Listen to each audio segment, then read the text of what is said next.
Okay, you guys, so I'm so excited to have Isabel Restrepo on with us today. So I've been wanting to share a lot of the different tools and different modalities that have supported me along my spiritual growth journey, and just like really understanding myself and coming into um, my highest expression, which is always always a process. And human design was one of those things that really just we were just talking about as I learned about it. I was like, oh my God, this makes so much sense. Like this explains exactly who I am. Like, and we'll get into all of that. I'm like, I could keep going, but we'll talk about so much about this. So Isabel, do you want to introduce yourself? Sure. I'm so excited, Aly, also that you've invited me to chat about this. I love the way that you show up and just are so you. So I just wanted to mention that. Thank Yeah, you. I'm Isabel, and I I learned about human design maybe like 3 years ago, and it was on a podcast, and I was like, I gotta go look up my design. Let's see what this is about. And the moment I it like sucked me in right away. I went down the rabbit hole, and I just keep going down the rabbit hole of I need to learn more about this tool, this system that I think for me personally has just really helped me understand myself and the people around me in a different way. So yeah. That Yeah. was a really long way of saying hi, I'm Isabel. No, beautiful. So let's start with like, what is human design? Yes. Okay. Before we go in there, so human design is this logical system. It's taking the chakras, the tree of life, Kabbalah, all of these systems, and putting it together, astrology, and you can check your design out. You can go to My Body Graph. There's a couple different websites. It's free to look up your chart. You put in your birth information, location, and time, and then it spits out this chart that either when you look at it, it'll be like, oh my God, this is so intense. What is this? Or like, yeah, exactly. Or like, I need to know more. What is that? Um, and what I really like about it is that it is a system. So this guy named Ra'uruhu, he channeled the system, but it comes from years of, historical things like the I Ching, like that is we know that that is a system. It's not just made up. So there's a part of that. Well, that's a whole other story of I don't know. But again, I take it, I'm going to use it as a tool. When it's not empowering, I'm going to put it off to the side. Um, so yeah, so human design is this logical system that uses all of these different modalities and gives us this energy blueprint of ourselves. So how are we designed to make decisions? How are we designed to process emotions? That one for me was huge. How are we designed? What drives us? What motivates us? What is our purpose here? And it's not so much of this is what I aspire to be. It's this is the energy that you have within you. And the not self or conditioning, we see that, as we grow up, what are the messages that we grew up with, whether that's family, whether that's in school, whether that's society. So it's about peeling back, okay, all this conditioning that is not us, and getting back into the essential of oh, this is my blueprint. This is the energy I'm consistently working with. This is how I work. And they just, yeah, but yeah, I see you nodding your head. I'm curious to know, when you found out about it, what was your kind of reaction or experience of what is this? What is this human design thing? Yeah, when I don't even remember when I learned about it, maybe a year ago, but I don't remember what it was that I saw. I think I just continued hearing about it. I was like, what is this? This is intriguing to me. And for me, the biggest thing was just like so much stuff that we learn in spiritual development and growth. We're so, just like you were just saying, we're so conditioned in so many ways that we're all supposed to operate in the same way. And for me, I'm like, okay, I can see these people over here that have a huge amount of energy all the time. And for me, everyone has always told me, you're so chill, you're so calm, you're so mellow. And I'm like, just noticing how my energy compared to other people's energy, not in a good or bad way, just like they seem to have a whole lot more energy than I do on a consistent basis. And I'm being told to operate in the exact same way as these types of people. And, of course, there's a scale. And I guess these are the different types in human design, which we'll talk about in a second. But for me, when I learned that I was a projector, it was like, oh, my energy comes in ebbs and flows. So that's why I have a ton of energy and then I like rest and recuperate. And then it just really helps me understand my cycles of how I work most efficiently, but also like, oh, this is how I actually tap into my superpowers, by really learning how to use this to my advantage instead of trying to, this like correlates to everything. I feel like instead of trying to fit the mold of what is supposed to work for me, but maybe it doesn't work for most people except this one little sect of people, So yeah, let's talk about maybe the different types. So I'm a projector, you're a projector. Yes, I'm a projector too. And everything you just said about being a projector totally resonated. But essentially you have these different types. So you have a reflector, which is they're a very small percentage of the population. I think it's like 1%, where they're really here to like mirror back their environment of like what is working and what isn't. They're kind of these chameleons.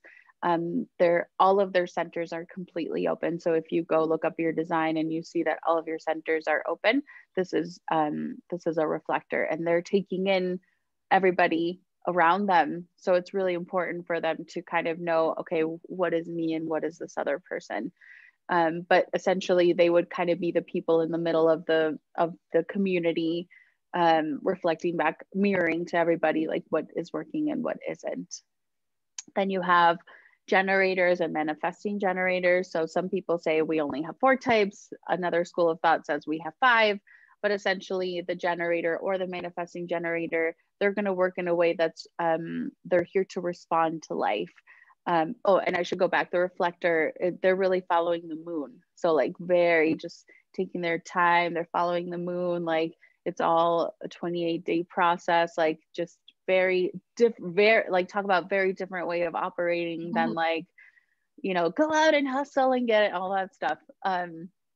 Which we can dive into a little bit later. But then you have the generators and the manifesting generators. They're here to respond to life. They're kind of this life force energy. You think about people that like, I could work for 10 hours straight and like I forgot to eat, which I'm like, what? I need food. So they're like, it's like their life force. They're showing us that work and pleasure kind of go hand in hand. Then we have manifestors, who historically have been the initiators. They're here to initiate and kind of, if we think in history of like, they're, go out and get it. And like, this is the way that we're going and come on. But we're finding that now they're like, I want to be left to do my own thing. I'm going to inform you about it. And like, let's move on. And then projectors are here to guide. They're really here to guide, and use energy in a more efficient way. So not that if you're a generator, you can't be guide or anything like that. It's just the way that your energy is working is a little bit differently. So you have, the manifestors who are here to initiate, and then the projectors that are here to guide in a more efficient way of using energy. And that could be like creating a new system to organize files at work or something. Like it doesn't necessarily have to be like, come on people, this is the way. Like it can look very differently. So yeah, these are the different types, and each one will have it's called a signature. So like the way that it's what's motivating them and kind of like the not self. So for projectors, for example, we're driven by success. And again, success depends on however you want to define success. And then the not self is like the bitterness of like, I think we all know what that can be like. So yeah, all of these different energy types, there isn't one that's better than the other. I think so manifestors, generators, and manifesting generators are called energy types, which means that they go to sleep, they recharge their battery, and then they wake up and it's like ready to go. Only if they're really working what really lights them up, what they're excited about. So sometimes generators hear this and they're like, oh my gosh, I'm supposed to be this like life force, this like vitality, yet I'm so exhausted. But it might be that they're working under, you know, their conditioned self. They might be in a job that they totally hate. So, and then you have the non-energy, which is reflectors and projectors, which is really kind of that ebb and flow of energy of like, okay, I've been invited in, I want to say yes to this thing. I'm going to go like use my energy, but then I really have to go back and recharge. And again, like neither one is better than the other. It's just about learning, how do I best operate? How do I best, what are my ebbs and flows? What do I want to say yes to? And that could be applied to any type. So yeah, that's just like a quick blurb about each of the types. Yeah. And I think for me, what one of the biggest thing was that you were just speaking to is like the non-energy types and then the energy types. It's like, I can't compare myself to these other people who operate in a totally different way than I do. Like, I can't compare what my day, what my work day looks like, or what my like cycles of productivity might look like to someone who operates in such a different way than me. And I think it just, when we learn about it, it gives us such permission to like really respect and understand how we operate so that we can function in a way that feels good to us and where we're utilizing our energy in the most productive way. Yes, that resonate. I'm like getting chills over here also because one of the things with being a projector is you might be more prone to burnout because you're kind of riding off the wave of the people around you, and it's like, yeah, let's do this, let's go, and like you're going full steam ahead. I mean, I can see this so clearly when I used to work a 9 to 5, and it was like, yeah, let's go, this is great, oh, the project, the campaign, we're doing it. And then I'd get home and it was just like dead. Like, I'm like, nobody talked to me, I'm so tired, I just can't even function. Like, how are people functioning this way? Like, this is just no way to live. Like, I just remember all I wanted to do was like sleep. I'm like, I cannot function this way, this is like too much. So yeah, it's just different. Like it, and like I cannot highlight enough that there isn't anything, it's not better than the other, like, oh, you have this definition and you have this gate and that's better than this. No, no, no. It's like, the more that I understand how I work, it's like, okay, just permission slip to go take a nap and it's totally fine. That doesn't make you less than, that doesn't make you less productive. If anything, that like makes me even more productive. Yeah. So yeah. I love that. So I want to show everybody who's watching, I printed out, well, I have this whole like folder that I created for myself with all my human design notes and stuff.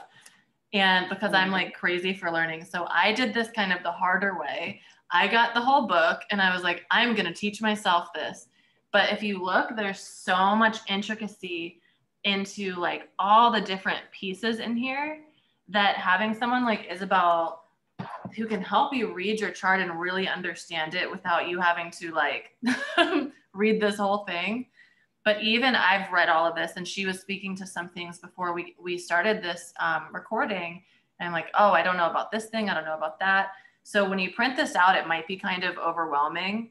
I'd love to ask you, Isabel, what was for you, what do you think the biggest, I'm sure there's so many, but like, what do you think one of the biggest learnings for you was personally, or for maybe a client that you've worked with, or that you see consistently, any of the above, learning about your type and just about your chart in general?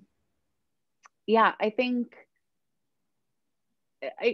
I've seen a couple of things. So I've had a couple of readings with manifestors and they seem to be like living their design. And so they're just kind of surprised of like, and maybe it just happened to be with those couple of manifestors, where they're like, oh my God, this is so me. This is so spot on. Like, great. Thanks for like affirming me. Yeah. Then you have, I see this a little bit more with generators because they're really here to be in their, like the gut response. Like it's very much like a bodily experience, but they might not be living in their body. So how can they start to trust their decisions, their body to make decisions when they're not even living in their body? And like, I used to not live in my body. I was just like, I'm going to work and like, la, la, la. And then, you know, just like totally dismissing all of the activity that's going on here. So that's something that I notice of like, I don't know, this doesn't really resonate. But it just might be, okay, let's get you in your body. And then you can learn to trust what it's telling you. For projectors, I think it's always this aha moment of like, okay, no wonder I'm like this. Like, this just explains so much. I don't think I've ever met a projector that's like no, that like, I do have all this energy. It's like, oh my God, yes, I'm so tired. And now I forget what Reflector. the other questions that you had. Oh yeah. The other one, I meant like your questions, but I guess Oh, like the other thing that I see with, the other thing about manifesting generators is like that, you know, they're really here to like trial and error in terms of like, I want to go try this thing. And then I go try this thing. And it's like, they go from A to Z to F to M, and that's totally okay for them, like that. And they teach us that it's okay to not go in such a linear way. And so I think the other aha moment is kind of like, oh, it's okay. I don't have to like finish, you know, it's like I started piano lessons, and then it's like I got what I wanted out of it. So I moved on to something else. But there's like, in society, I feel like there's like the shaming of like, oh, don't be a quitter. Like, don't, you know, if you start something, finish it. And it's like, for some people, that's just like not in their design. Like, they got what they needed out of the experience, however long or short that may be.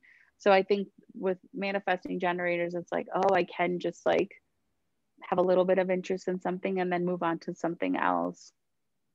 But yeah, everyone just kind of responds to it in a different way. Also, depending on where they're at. Like, had I come to human design now, it might have resonated a lot more than at the beginning, you know, like just because you understand yourself better, or at least I understand myself better than just a few years ago.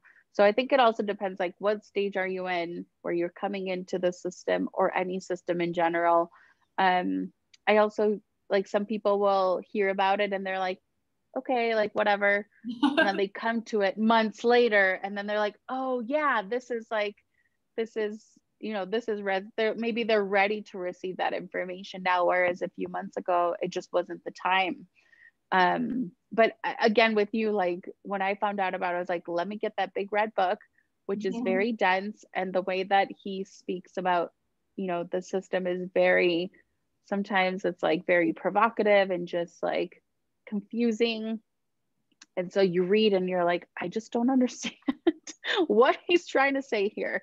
But then I've learned that as I dive into it more and more, it just keeps clicking, because if you look at the chart, you have the centers, then you have the numbers on the sides, they go to your gates, but then within the gate, there's like a number right next to it. And those are the lines, and there's 6 different lines. And so you have like, if it's a channel, that means that like the whole 2 lines that are connected will connect, and they light up the centers, and it's a whole thing. And like with the circuitry, and the more that I learn about it, I'm like, I had no idea when I first started like diving into this, that this even existed. And so it's okay to kind of go in and like read about it, and you're like, oh, I have the 1858 channel, like what does that mean? And like read it. And I think if you continue to work with it more, it'll just start, like, pieces will just start clicking. I mean, you can't expect yourself also to learn about it and then like, oh yeah, I know everything right away. Yeah. I read this book and now it all makes sense. Like, we're all humans. Like, it takes time. It's, you know, expectations, I think, or at least for me, sometimes I'm like, but you should know this now. And it's like, calm down. Like, things take time. It's like, it's very, very intricate. There's so much that you can dive in deeper to. So for me, Yeah. just learning like, oh, I'm a projector, and kind of the more basic pieces of that alone helps so much. But then when I looked at my chart and I saw like, okay, I'm all defined up here. So like if you're looking at this, you can see these are colored in, these different major shapes, the centers. But down here, I'm totally open. So I learned like, whoa, I have to be so careful with the environments that I'm in, because for me, I will literally absorb anyone or anything that's around me. And I I have energetic tools and practices that help me with that. But on some level, I feel like I always am absorbing the energy around me. So it's like, I have to be so protective with where I put myself, and like, just with boundaries. So for me, I think that helps me the most, and understanding like, oh, I'm not just I mean, I am super sensitive, but I'm not just like, this label of I'm so sensitive and everything affects me so much. It's like, no, that's really true. Like, Yeah. it's not just this judgment I have of myself. It's like, this is actually just how my design is made up, and I have to be careful with that. So yeah, there's so much complexity that you can go into. Let me see. I had some interesting questions that I wanted to ask you specifically. Yeah. Okay, so, well, one of the things I thought was so cool when I was reading this book is that when you have kids, like, you can completely kind of shift the way that you parent your kids, understanding what their design type is, not expecting even like one child next to their sibling to act in the same ways, and your parenting might even shift. So can you speak to that at all? Oh my gosh, yes. So, I mean, I don't have children, so this is definite, and I parent my dog, which is like not the same as a human. So take everything I say with a grain of salt. But like, I mean, think about the way that you were raised, or, what was your experience like? And how was it supportive or not? So let's say that you have a child who is a manifesting generator with a profile that's 3-5. The 3-5 is all about trial and error. And so that kid is going to go, if you tell them, don't go jump off that chair, they're like, but I want to go see what that experience of it is like. So you might say, maybe if you jump off that chair, you're likely going to get hurt. And they might just do it anyway. So like, how do you create a space for them that's a little bit more open, but again, kind of like, what's the word I'm looking for? Supporting them in that. So like a generator, sometimes I think about like kids going to school, and a generator, if they're done, or if they have to do a task that they don't really love, sometimes they just need somebody there to sit with them. So instead of like, why aren't you doing your homework? Like, you can't do anything. You have your projector brother. They don't know that they're a projector, and projectors really like to learn. They like to dive into things, and like, that's their jam. Like, studying is like part of it. So how are you going to compare that? Like, it's like, you can't, like, you really can't. And I think before even talking about being a parent, it's like, how do you want to show up? Or like, what was the support that you didn't get? Or what am I like as a projector? Mommy needs to go take a nap. It's so funny, I joke, I'm like, if I have kids, like, I'm gonna need a nanny, because I don't want to hate my kids, and I really need to rest. So like, or my husband, like, go take a nap, or like, I need to go take a nap, like, you take care of the kids or whatever. Or like, mom and dad need mom and dad time. This is all like, okay, now I'm like getting sidetracked, but I think it's really about, first, like, let's understand ourselves, and then second, how can I be there for my child, for them to express how they are, how are they designed? Like, if they're designed to go trial and error, like, they're gonna do it. So how can I create an environment for them where they can feel safe to do that? Or let's say that the 2-4 profile, it's about like, they kind of want to be left in their own world, but they really need their network to like pull them out of their like hermit self. So if you have a kid who likes to be in their room, and you're like, well, I'm just going to let them be there all the time, they need you to kind of pull them out a little bit from time to time, not all the time, because then it's like, he just needs alone time. He just needs to be in his own space, and that's actually really healthy for him. So it's understanding, like, how can I be there for my child in a way that maybe I didn't have the support, but now having the tools around that, how can I create and you're still the parent. I mean, you need to guide them in some way. Kids need guidance, but how can you do it in a way that's empowering and not like, you know, I'm the parent, so I'm right. You know, sometimes they may be right. They may be a manifestor and they're really like, I'm here to do my own thing, you know, like, so how do you kind of navigate both of those two things? Again, I'm not a parent, so I think putting it into practice is probably harder than like just me talking about it now. But it's like it's the tools to get you to like keep coming back to, even like personally, it's like, oh yeah, I have a defined heart. Like I need to like, you know, sometimes just show up and be like, let's do it, you know, like that is part of the energy that I come into this world with. So like, let me embrace that. Or whatever, or maybe an open center. I saw like you have, I saw those centers on the bottom. And we were talking about being an energy projector. So for you, you don't have a motor, which means that you really need to like, what is it that I want to say yes to? What is it that I want to spend my energy on? Am I invited to share that knowledge? You know, you have the throat and the ashna and that identity center defined. So it's like, you know, am I being invited to share this knowledge, to share this, my wisdom, my gifts, because the other person might not be ready to receive it. That's the other thing about projectors, I think, is like, we can see the other person or situation so clearly. Sometimes it's like, oh my God, like it's hard. It's like, sometimes I'm just like, I'm gonna bite my tongue. I have not been invited. But then think about it's like you pour yourself and that cup is already full, it's going to go on the ground. Like it's like a waste. Yeah, I just want a whole other, tangent, but so important. yeah. I think like too, there are certain things, I think with each type, and I've definitely seen this with projectors.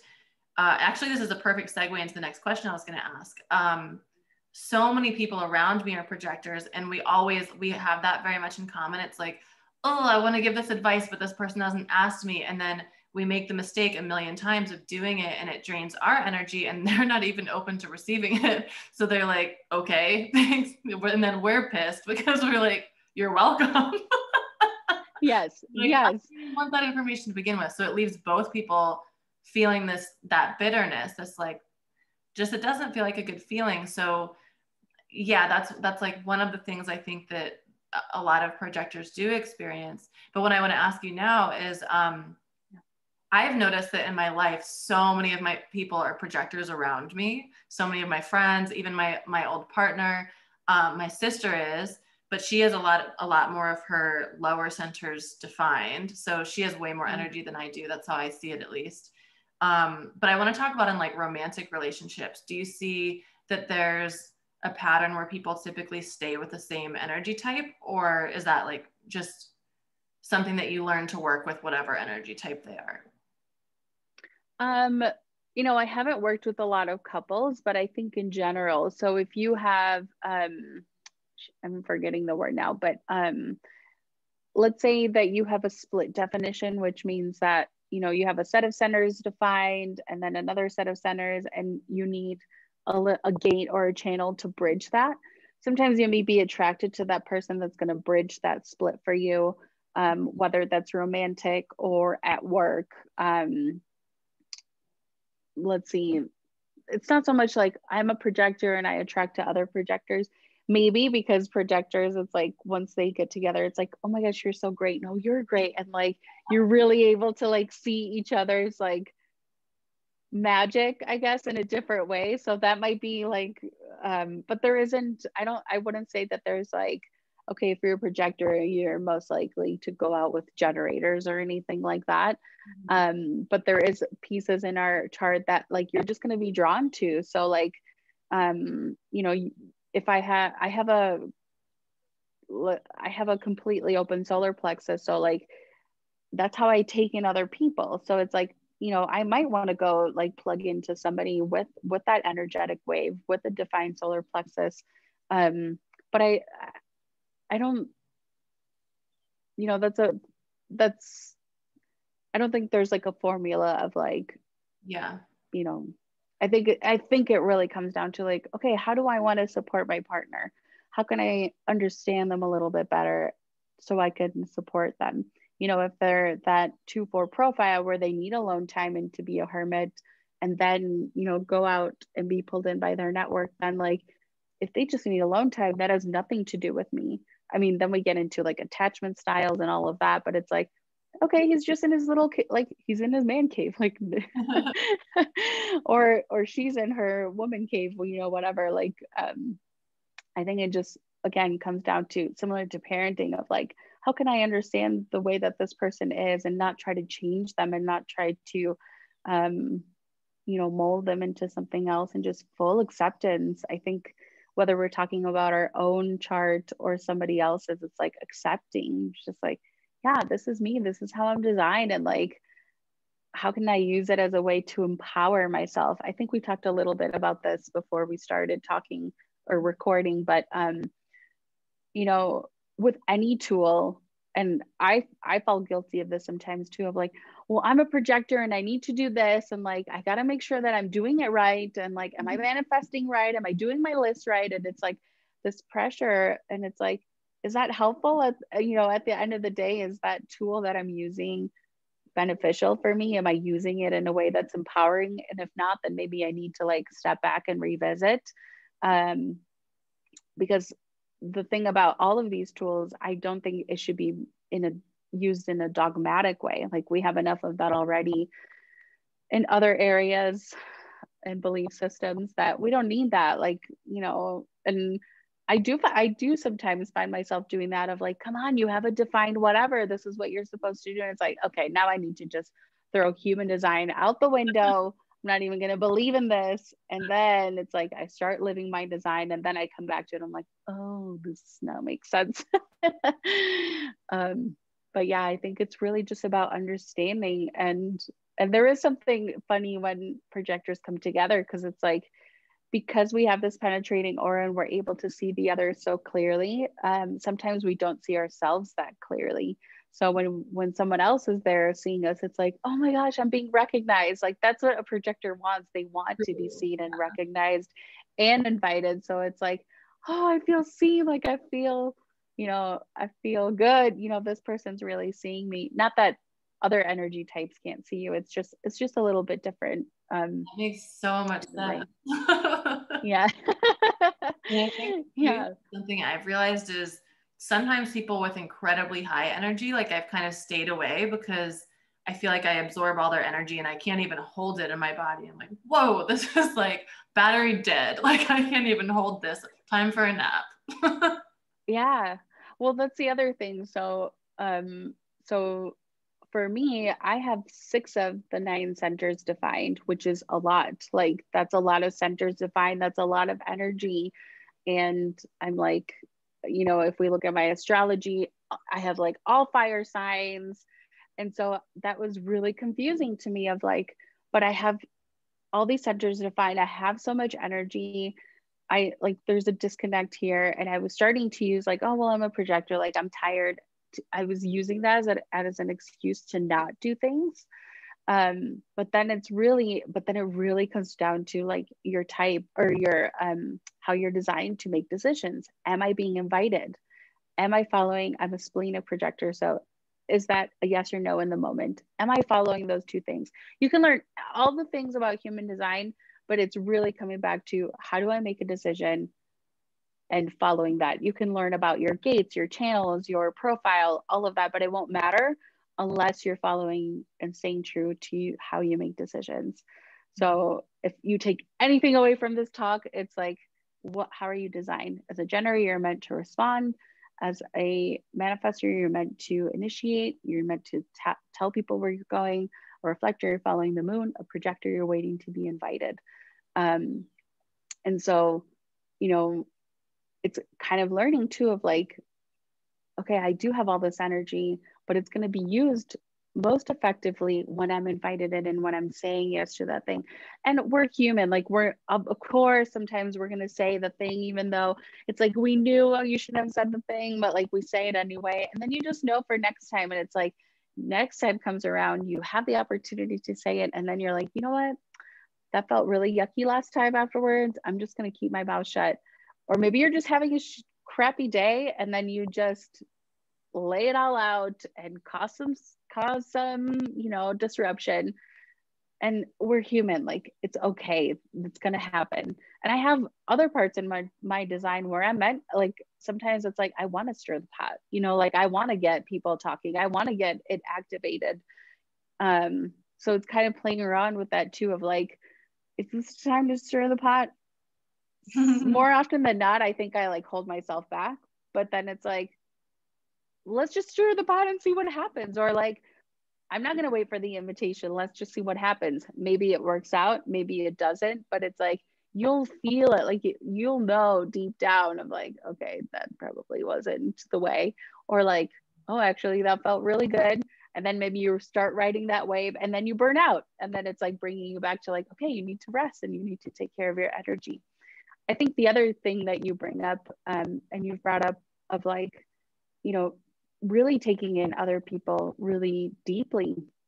And so for me, I do have a lot of centers defined, but I have a completely open solar plexus, which means like I feel all of the emotions. Sometimes it's like I'm here to experience the breadth of all of the emotions. And so for me, it's really learning of like, okay, I'm here, you're here. This is my experience of you, but I don't have to take it on, because it could be so intense and like overwhelming. And like, you know, I'm also I was a middle child for a long time. So it was like, no, like, it's okay. No one can, you know, I'm going to cheer everybody up. No one needs to feel this sadness. I'm going to take it on. And then I was like applauded for that, of like, oh my God, you're so good. And look at you. You're so cheerful and helping everyone feel better. Yet like I was taking it all on. So it can be really intense. So really learning to like, okay, this is me, this is you, this is my experience of you, but not taking it on. And I think this is where we can kind of conserve kind of our energy bubble a little bit more, of like, I'm going to share my experience of you. I don't have to take it on, because I have been doing that for years, of like, let me just sense all of the things that you're feeling, try to make you feel better so you don't have to. And that's really taking away from the other person too, of like, you know, who am I to take away their experience? Or maybe they do need to go through some pain. So, you know, let me get out of the way and have them kind of experience their own thing. So whether you have a lot of centers defined or not, like, it's really, okay, this is me and this is you, and I don't have to take it on, because it's exhausting. That's like no way for anybody or any type. Like, it's just too much. Like, nobody, you know, just, but it's like learning, like, how do I learn to do, that's a tool, you know. Mm-hmm. And you, like, I saw, like, you have a lot, you have your open spleen, which is all about intuition and fears. So when you're by yourself, I'm assuming that it's like, you just feel, it's like, I'm in my energy, I'm not really like freaking out about anything, I'm not overly processing emotions. If you are, it might be something that got stuck that may not even be yours. um, but it's like just becoming really aware. There's a thing that I do sometimes of like, that's not my, like, I'll say it in my head if I can't, like, Mm-hmm. you know, I'm not gonna like be there talking to someone be like, that's not mine. They're gonna be like, you're crazy. But in my head sometimes I'm like, this isn't mine, like, I don't need to take this on. They can have their experience and I don't need to take this on. But it takes reteaching your system, because this is the way that I've been operating for 30 plus years. So like, it's okay to give yourself some grace and time. And, you know, and that's not just human design. Sorry, I'm like going into some of my own um, ways of dealing with life and being human. But yeah, what It was all that? comes together perfectly. That's why, like I was Yeah. saying, one of these modalities that blends in with all the other work that we're doing. And as you were sharing all of that, I was just thinking, like, if anyone experiences a lot of or identifies himself as being an empath, like, I think that this is such an important modality to look in. So you can, even how you were talking about in your open solar plexus or in my open spleen, like, you're experiencing different things in different ways, and you can learn how to more specifically protect yourself and learn different behaviors on like how to work with other people's energy again, so it can be our superpower and not something that's just like withdrawing energy from us all the time. So Yes. Yeah, and just looking at your chart too, like, you know, you're here to experience the emotions. You have the open heart, which is around self-worth.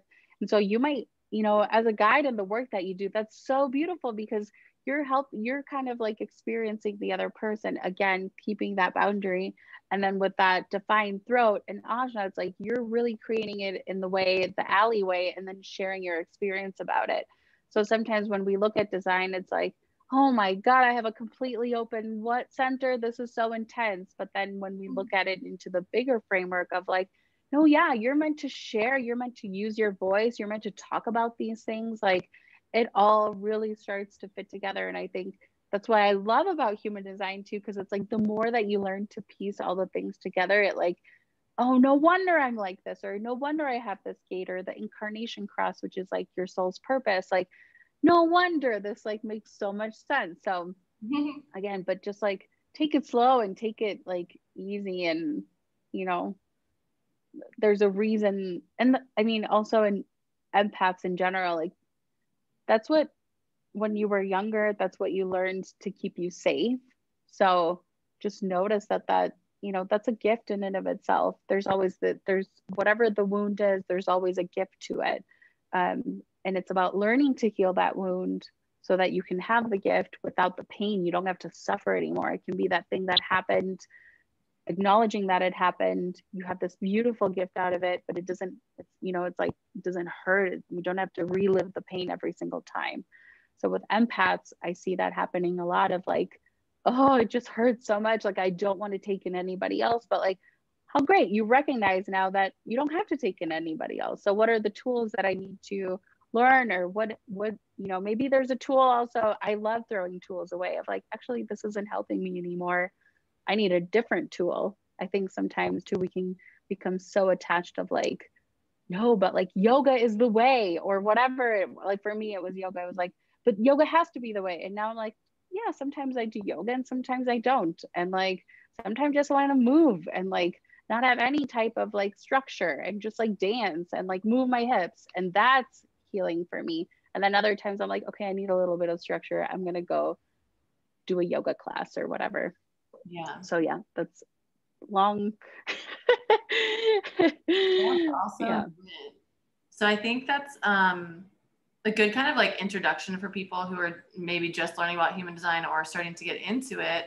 And you guys can see how intricate this really gets. So I'll share. So this is the book I first got. I think it's like $50 on Amazon, but it's very like, how do I flip it this way? It's very intricate. Yeah. There's a lot to this. So there's also a lot of information on the internet, but like if you want someone to really help explain all of this to you, that's where someone like Isabel can come in and really just make it simple and easy. So you don't have to spend 2 weeks reading all of this and trying to understand what all the numbers mean and all of the colors and the colored in shapes and all these things on your chart.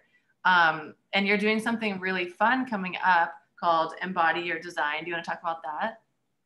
Yeah. So in my own process of learning and healing, I've realized that I can learn about things and my mind loves it. And it's like, great, I can articulate the thing, but then it's like all this other stuff happening underneath of like, oh my God, this is actually bringing up a lot of emotions, or like, holy crap, like I can see I've been shamed for this my whole life, yet this is something that's like a gift in me. And so I created Embody Your Design to kind of bridge the two of like, yes, we have the knowledge about human design. We'll dive into the different centers, but then we'll also learn to, okay, let's clear energy. What's mine? What isn't? How can I learn to be in my body, create safety within my body, and kind of merge these two tools of like, okay, this is what my brain wants to chew on. And then this is really what the human bodily experience of it is. And like, I'm just excited about it because personally, it's like I either have to go to one group to get this sort of healing, and then to get the human design knowledge is in this other part. But, you know, bringing both of those two things together, I think I'm really excited about it. Yeah, so And there's just so much information to learn. And like you said, like in the integration of anything, the embodiment of it is always the most important piece. Like we can have tons of information, but until you know what to do with it and how it applies to you specifically and how to work with it, like in your own energy, that's really where all the magic comes in. So Yeah. And I really like to work within the framework of, let's release challenging family dynamics and get you to be in an empowered place.